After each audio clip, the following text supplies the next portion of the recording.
إنك أنت الجواد الكريم رب اشرح لي صدري ويسر لي أمري واحلل عقدة من لساني يفقه قولي وأفوض أمري إلى الله إن الله بصير بالعباد. اللهم صل صلاة كاملة وسلم سلاما تاما على سيدنا محمد الذي تنحل به العقد وتنفرج به الكرب وتقضى به الحوائج وتنال به الرغائب وحسن الخواتم ويستسقى الغمام بوجهه الكريم وعلى آله وصحبه في كل لمحة ونفس بعدد كل معلوم لك. اللهم إنا نسألك الهدى والتقى والعفاف والغنى. اللهم إنا نسألك موجبات رحمتك. اللهم إنا نسألك علما نافعا وقلبا خاشعا ولسانا ذاكرا وشاكرا وتوبة نصوحا. اللهم إنا نعوذ بك من علم لا ينفع وقلب لا يخشع ودعاء لا يسمع وعمل لا يرفع ونفس لا تشبع. رب زدني علما وفهما والحقنا بالصالحين. رب يسر ولا تعسر. رب تمم الخير. يا حي يا قيوم يا ذا الجلال والإكرام برحمتك استغيث لا حول ولا قوة إلا بالله العلي العظيم. أما بعد. السلام عليكم ورحمة الله وبركاته. My respected brothers and sisters, welcome to our fiqh class, Essential Islamic Knowledge series class, where we go through basic fiqh for every Muslim that they should know. We last week continued with Kitab al-Tahara, and inshallah ta'ala I will, from the point where we left off last week, we will continue. Since Maghrib in Melbourne is about 17 past, quarter past, we will continue this class until then, and we will stop inshallah ta'ala. So we will have a class of 45 minutes or so. May Allah subhanahu wa ta'ala put barakah into our learning inshallah ta'ala. If we were to look at our notes,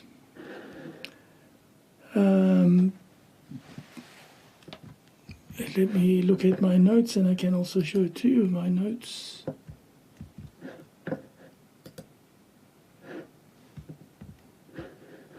Inshallah Rahman, just bear with me.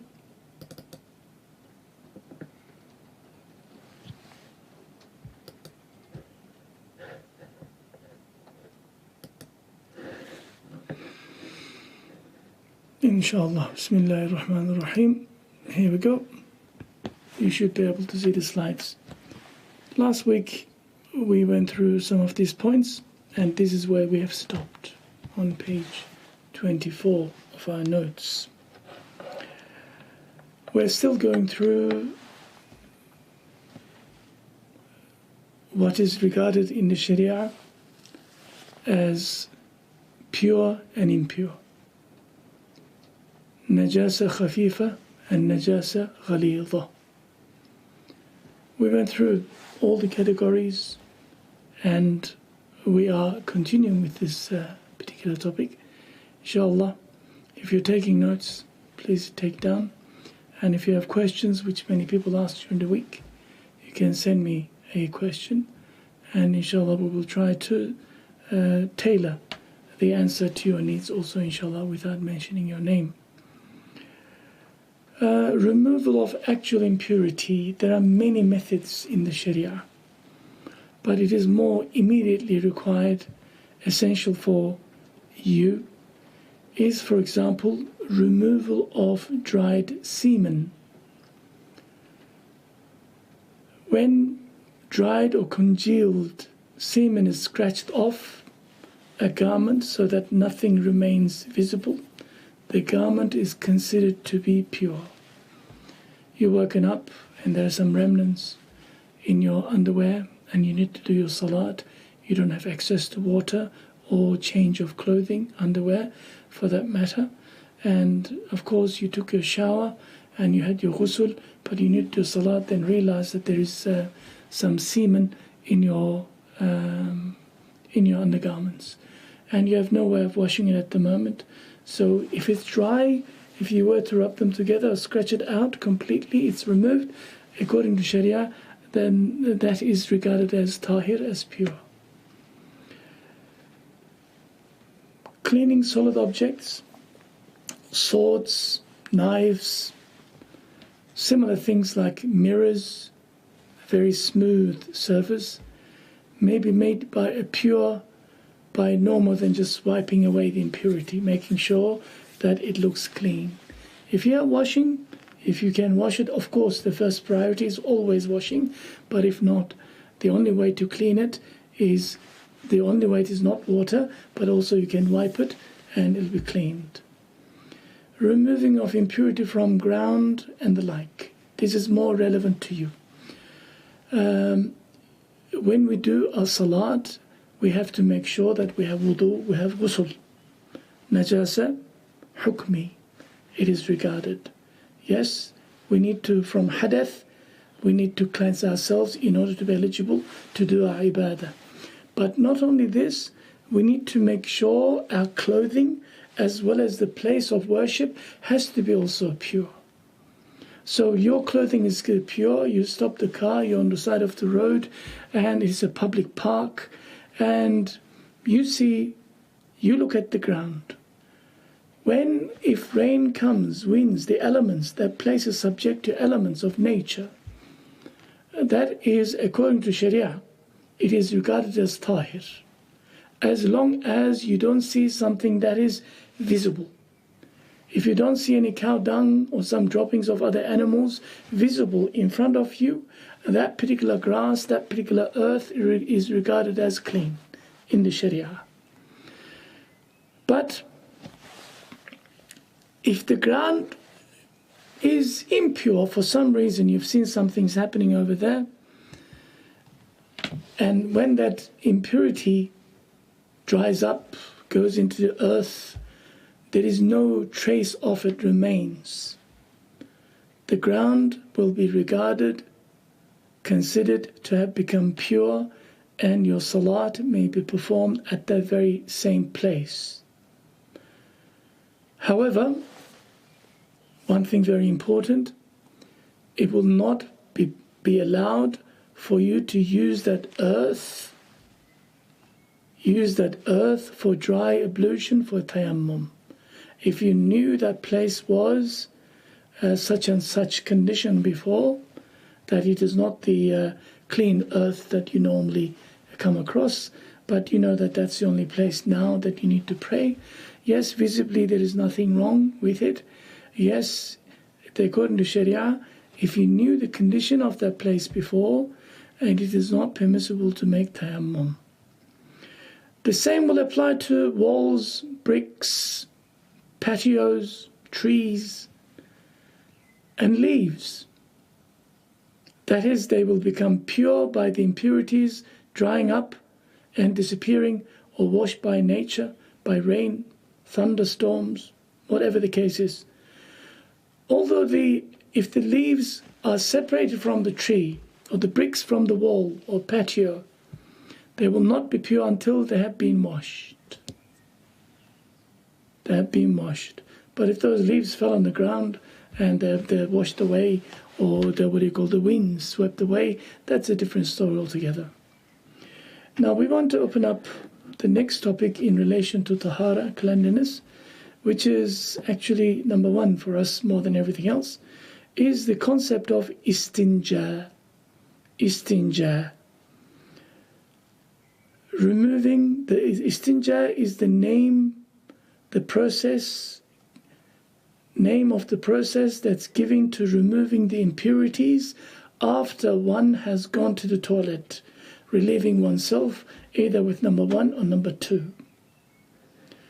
After passing urine, a person must make sure the leakage of urine has stopped, and one's mind is at ease concerning this issue. How do we achieve this? Do not rush to go and make wudu immediately. Perhaps after urinated you washed it, so to speak, with clean water to the best of your ability, because as you age, the droplets that remain within your organ will come out slowly. In order to avoid this, there is a process. that our ulama suggest that we should do. Firstly, you should use some clean tissue paper, just put it over it and go outside the toilet. Walk for a while, 20 meters, 30 meters, 40 steps, or make some movements, making sure that your body is relaxed and the last droplets came out onto the tissue paper that you already have in place. Then you go back and make sure you wash it again and there is no other droplets, no stains or anything as such left under your undergarments. This is the process of proper istinja for the urination, if you were to urinate. However, it is not permitted to start the performance of wudu, rush into wudu, without being sure 100% that the leakage of urine has ceased. It is absolutely known that it is sunnah mu'akkada. It's a sunnah that is confirmed by Rasulullah sallallahu alaihi wasallam, that he used to do it on a regular basis, to clean the impurity which comes out of one's anus or other genitals, provided it has crossed the boundary of the orifice.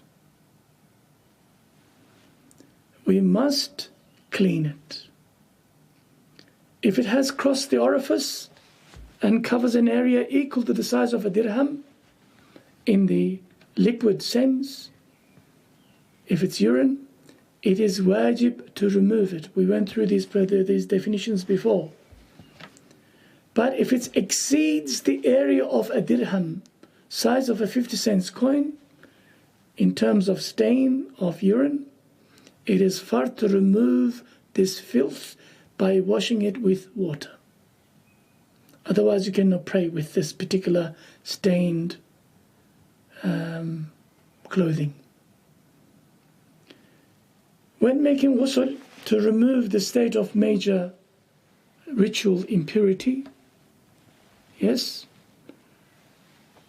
from janaba, state of janaba, after the end of menstruation for a woman, haid, or post-child bleeding, nifas, it is fard, compulsory, to wash with water the filth which it is in the orifice, even though it is small in quantity. You need to wash up. You need to make sure before you make ghusl, you need to wash the affected areas that you know of 100% until your heart is content. Utminan.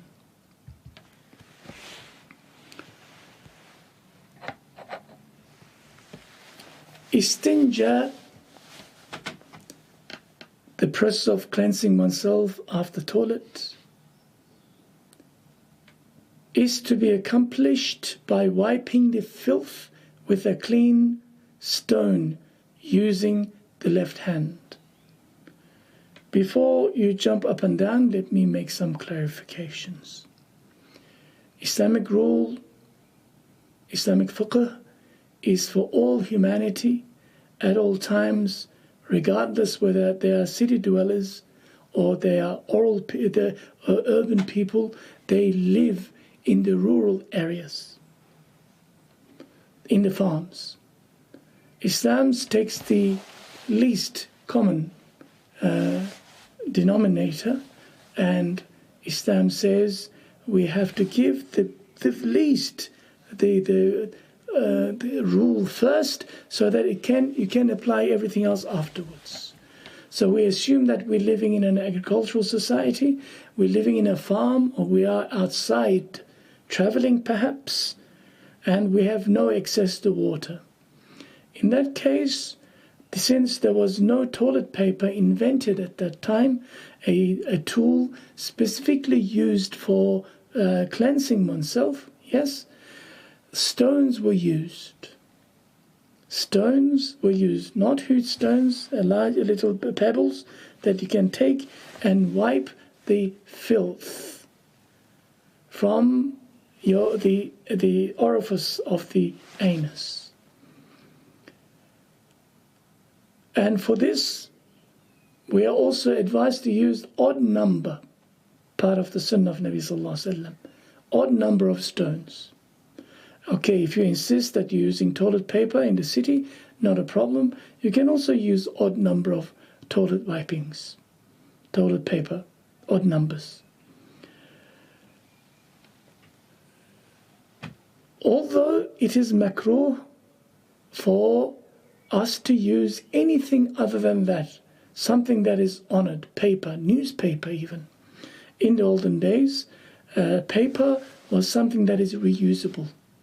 That you wash it and apply ink on it. Once it's finished, you wash it again and use it again and again. So that was regarded as something that is valuable. So we should not use such papers. But now, in this day and age, we have toilet paper, and toilet paper is designed for this particular purpose. Then you use that toilet tissue and wipe completely the visible impurity. To wash the filth with water is always better. If you don't have toilet paper or stone, you still can use your hand to wash. Left hand, by the way, you can't use your right hand unless you don't have one. Your arm is amputated or you don't have the right arm, the left arm, then you can use your right arm. Similarly, it is sunnah mu'akkada to eat with your right hand. Right hand. But if you use your left hand, if you don't have a right hand, that's acceptable because you don't have any other way of eating except with your left hand. Similarly, if you don't have a left hand, you may use your right hand to wipe that impurity when you go to the toilet, when you're making istinja. We're not talking about exceptions to the rules. But the rule is when we are wiping ourselves, we must always, when the tissue toilet paper or the stone in the rural areas, in the countryside perhaps, when there is no access to water or toilet, you're working in the field, then you must use stones, again wipe it with the left hand.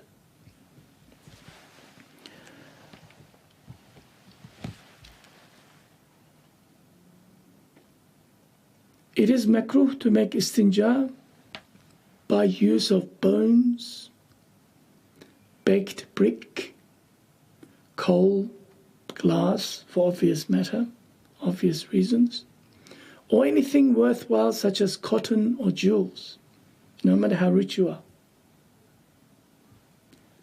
These are makruh to do so. Why is bones not allowed to use? Because if there are some dead animals, their bones are lying around.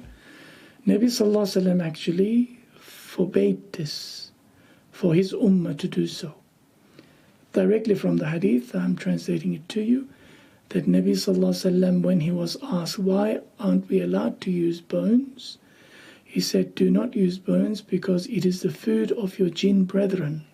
The moment they touch the bone, it takes its original form with the meat on it and they get nourishment from it. Do not apply, do not put any najis onto it.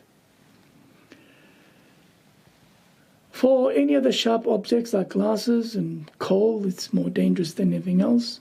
That's common sense to us. The bone is the one that people usually ask, why not bone?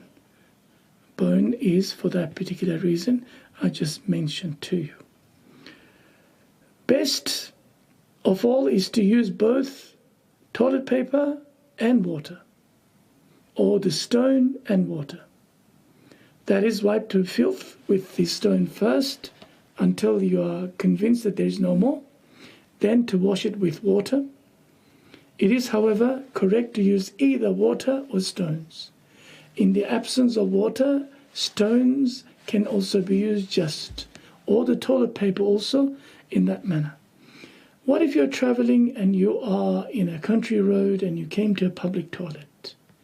Many people are smart enough to have some water bottles with them and they fill it in the tank, fill it from the tap and they go inside and do their istinja tahara properly. But if you don't have anything, the only thing that you have is a tissue paper, toilet tissue paper. You use the tissue paper to the best of your ability until there is nothing remaining, that you don't see any traces of the feces or anything as such, that your heart is convinced that at least under the circumstances you have done your best, then you are regarded as clean to do your salat there and then. Another issue relating to perhaps not washing, but it is the manner in which we do our toilet. It is haram to uncover. It is prohibited to uncover your awrah in the presence of others for the purpose of istinja. You cannot show your awrah to anybody in the first place, especially alone. You are in the toilet. And by the way, which is not in our notes, but I'm going to add it on. A Muslim does not talk, does not sing, does not eat, does not read magazines or books when he's in the toilet, or the shower for that matter. You need to quickly do your business, either in the toilet, quietly. You cannot even respond to your telephone or anybody as such. You know, if somebody calls and knocks on your door, the toilet door, you say, that means it is occupied. You don't say, I'm here, Mum. What are you doing? I'm busy. No, you cannot say any of those. Just no conversation. Just let them know that you are in there. I see many of the young generation, by the influence of the popular culture around us, they do lots of silly things in the toilet or the shower. Islamically, these are not permitted. To show our awrah to others, awrah for women, this is what awrah ghalidha, it is called. Awrah ghalidha, heavy awrah. That is between navel to the underneath your kneecaps. That area is called private, and that area is called your awrah. You cannot show it to anybody while you're in the toilet, especially when you're doing your cleaning istinja process.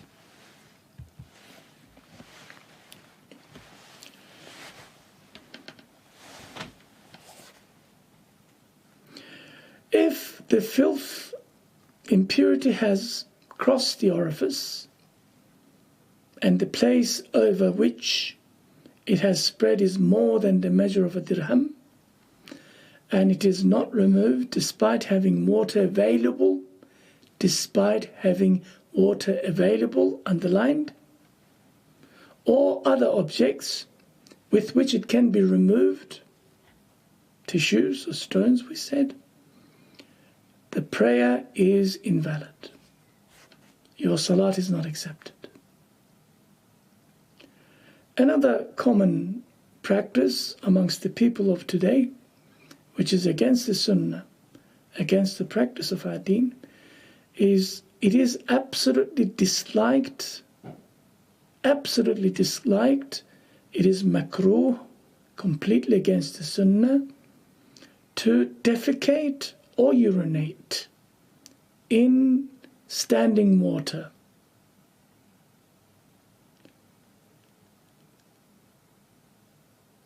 In the shade, where people sit, in a hole where an animal might live and cause harm, on the road or walkway, or under a fruit tree.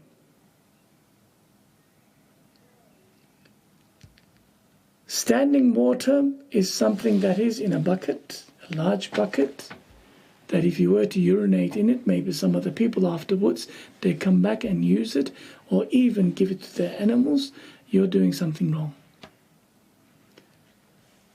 Others all make sense, where people are sitting to relax, where people congregate, Can you imagine if you urinated or you have defecated and the smell is there?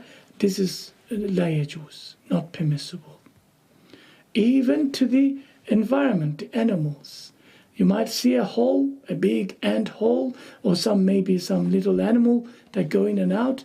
It is la yajuz. Perchance that there is a living being in there that you are defiling. You are actually causing harm to them. And any walkway, under any fruit tree. Why fruit tree? Because people usually come to the fruit tree to pick up. And can you imagine while they are looking at, they step on something that is not very nice. It is also makruh, disliked, to urinate while standing. This is especially for men.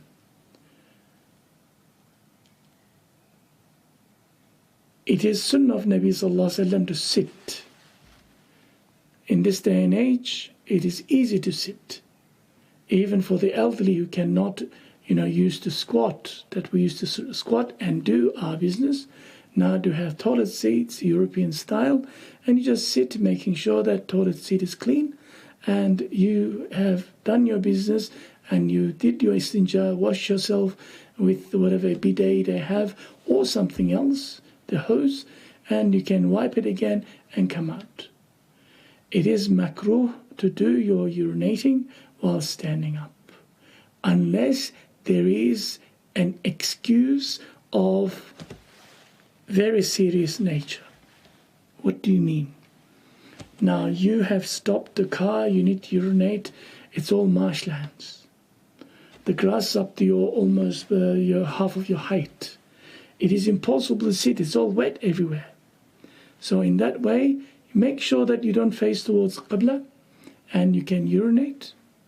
And also, when we're urinating or defecating, even to the extent to our house designs, home designs, we have to make sure that we're not facing towards Qibla.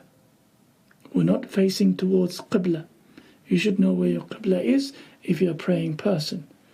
And if your house is designed as such that it is actually facing Qibla, your back or the front when you're urinating or defecating, you can slightly change your direction and making sure that you're not facing towards Qibla.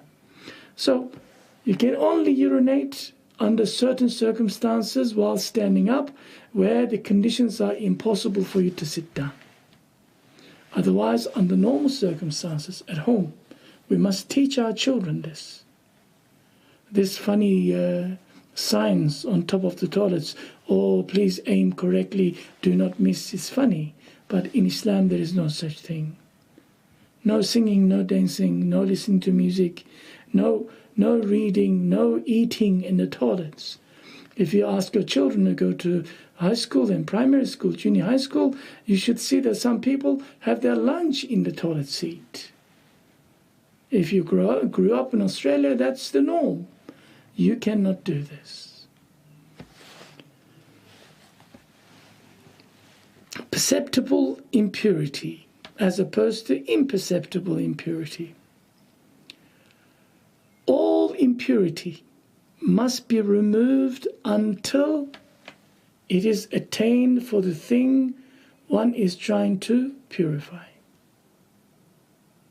Impurity which is perceptible to the naked eye, that is, you have normal vision, you're not blind. When washed with water, to the degree that not a trace of impurity remains. In other words, we have to wash. Whatever is you've done, you need to wash. Anything that is perceptible, you must wash. Imperceptible, you are, because you cannot see with your own eyes, you're not responsible for. But if you can feel it, it splashes onto your skin or splashed onto your clothing, you have to make sure that it has to be washed. If the impurity is perceptible, in other words, can be seen, you can smell it, you can feel it, in that case, it must be washed, but according to some of our imams, it must be washed 3 times, if possible, and nicely wrung out, making sure that your that particular perceptible impurity is thoroughly washed away. Impurity which is imperceptible to the eye must be washed at least 3 times and wrung out, or allowed to dry each time between washings. In other words, you suspect with real evidence. In other words, not just the waswasa, then you need to wash 3 times. And you should need to wrung it out, also allowed to dry if you want, complete take out the water 3 times. Animal hides, when tanned chemically or in the sun with salt, the old method, in the tannery, they become pure. However, the hide of a pig does not become pure by any means or any form of tanning.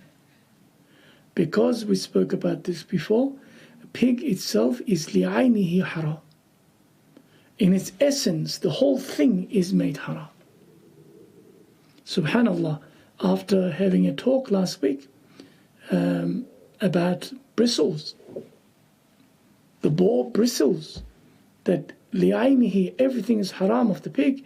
I was in the chemist the other day, I was passing through and I saw some brushes that people use to shave. And I'm sure you have it in your home. If you haven't got a beard, that you are a person who shaves, you have a look. And it is made out of pure najas, pure filth, pure bristles of boar. If you have it, it's haram to use it in the first place, so get rid of it. Let's look at what is permissible water for purification. Not every water is water. Not every liquid is liquid.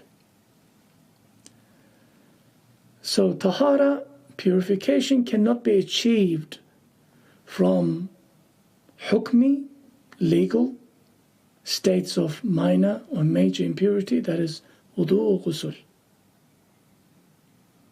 except by the use of pure water, which has fallen from the sky juice, they call it, rain. This includes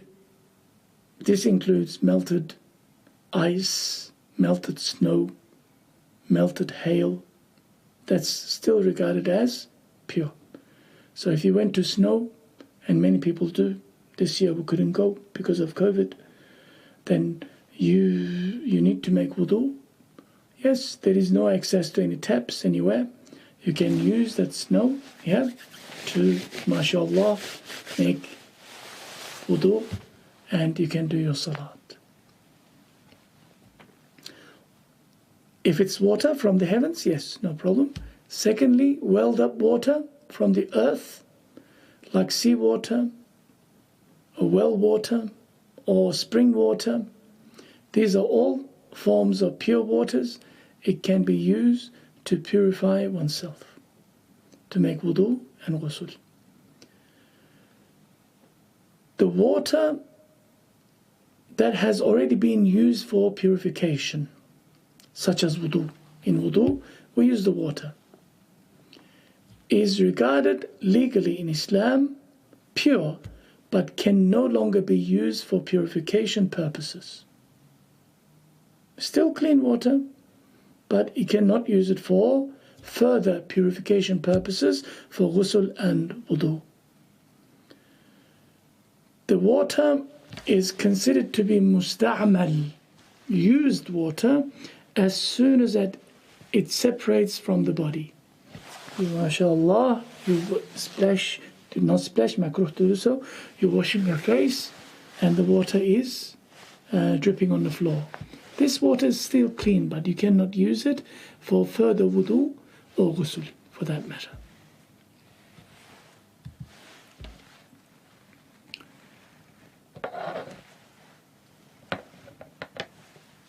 The juice of trees and fruits. So certain trees, they sip out their saps, there's some water, liquid. Juice from a watermelon, grapes, I don't know, bananas, do they have juice? Is of no use in bringing something impure to the state of purification. In other words, you can't use those fruit juices, orange juice, watermelon juice, and grape juice to wash anything, to make wudu or ghusl for that matter. These same properties of water apply for removing actual haqiqi impurity, real impurity, filth, where water is called for to purify. In other words, you need water to purify.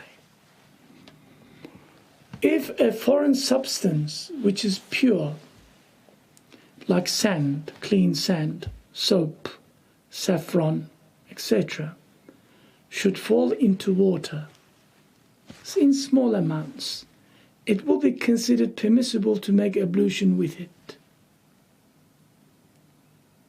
wudu with it, or you can make ghusl with it, with that particular water, small amounts. Unless, however, the consistency of water is affected so that it loses its thinness, color, smell is completely gone, becomes equal in proportion to that which it was mixed. In other words, 50-50. 5 liters of fruit juice with 5 liters of water. It will affect each other in such manner that there is no longer water, it's just a diluted juice. But if there was a couple of drips of apple juice or mango juice or whatever juice, that majority of the thing is water, then that can be used.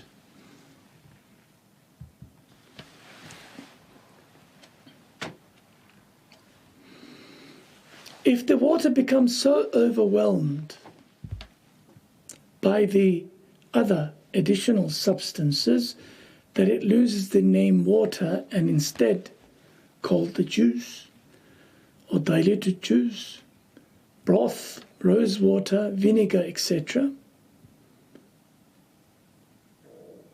the consensus amongst Islamic scholars has it that it is neither permissible to make the ghusl nor ablution with the liquid resulting from such mixtures.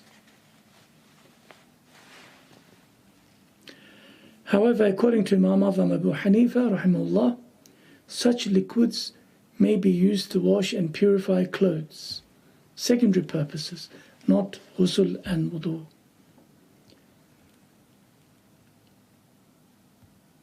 However, Imam Muhammad Hassan al-Shaybani, radiallahu anh, one of the first students of Imam Azam Abu Hanifa in the Hanafi school, and Imam Shafi rahimahullah in the Shafi school, are of the opinion that they may not. You can't use this for any other stuff, washing clothes.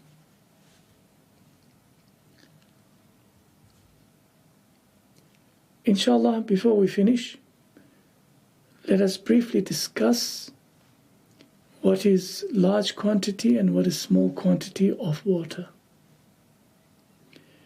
According to majority of the imams, a large amount of water is what is referred to as qullatayn, 2 qullas.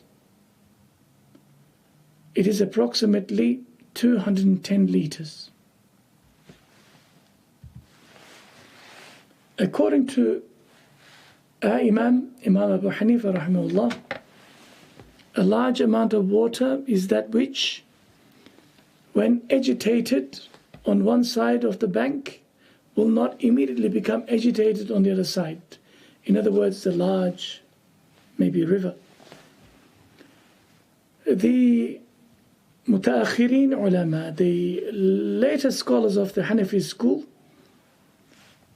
have, for the sake of simplicity, delineated this particular saying of the Imam by 10 by 10 dhira' handspan formula.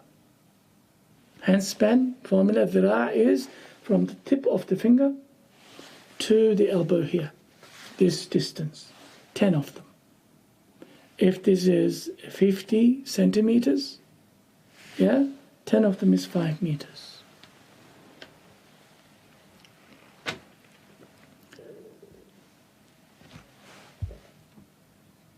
Purity of large and small quantities of water. Flowing water, like river, running water. Water in great amounts, like water in a lake, a large pond, or large pool, after roughly estimated to be at least 10 square dhira'a. Dhira'a, remember? 10 by 10, will not become impure if an impurity falls in. A dead rat, mice, falls in. Or by the waters flowing over the impurities, just constantly running water. Unless the impurity affects a change in the taste, color, or the smell of that particular water, for then the water will be considered impure. It will be considered pure and usable for purification if none of the change in the smell, the color of the water is visible. When an impurity, some najis, falls into a small amount of water, not 10 by 10 dhira', the water becomes impure and cannot be used for any form of purification. Inshallah, we will stop here and we will continue, because it's Maghrib time. We will continue next week from the same spot on page 34, bi'idhnillahi ta'ala, and we'll press on after Kitab al-Tahara, inshallah. We'll be starting on Kitab al-Salat, and there are a few more sub-subjects within this Kitab al-Tahara. We will continue, inshallah, to cover it. May Allah subhanahu wa ta'ala bless us with beneficial knowledge. Knowledge that will allow us to increase our ibadah, do our ibadah correctly, and come closer to Allah subhanahu wa ta'ala. May Allah subhanahu wa ta'ala, Allahumma ja'alna min al-tawwabin, وجعلنا من المتطهرين وجعلنا من عبادك الصالحين وجعلنا من الذين لا خوف عليهم ولا هم يحزنون يا حي يا قيوم يا ذا الجلال والإكرام برحمتك أستغيث سبحانك اللهم وبحمدك نشهد أن لا إله إلا أنت وحدك لا شريك لك نستغفرك ونتوب إليك والحمد لله رب العالمين. الفاتحة.